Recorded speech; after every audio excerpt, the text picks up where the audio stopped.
Today we're going to be showing two kinds of things that we do here in the Seattle studio. The first one is an asset that we built. So it's called Rescue. So we're going to be showcasing how and Rescue was built and why it was built. And then we are also known for how we deliver in the studios. During natural disasters, people have trouble getting help and they're in a lot of need, and they turn to social media.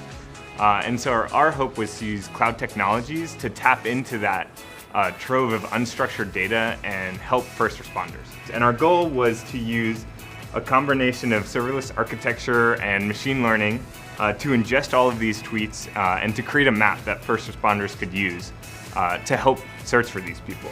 So ultimately we came up with Rescue. We collect the tweets that we deem are actually people who are in need of help, and we display them on this map here. So you see we have information about their location, the time, and also any pictures that they add with the message.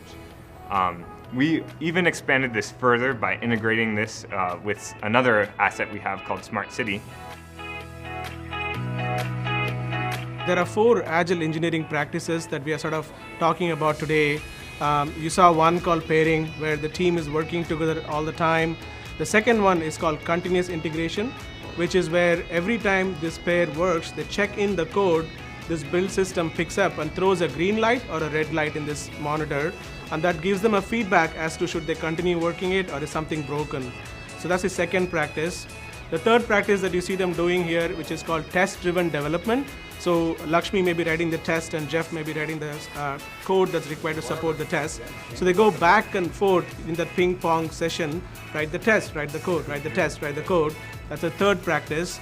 And we close it with sort of what is called refactoring, which is called fearless cleanup of the code. So as we go through the code, all of us can work in any part of the code, but if we don't clean up how the code, the tests around it and how the system does, so those 4 practices become sort of essential to how we do the work.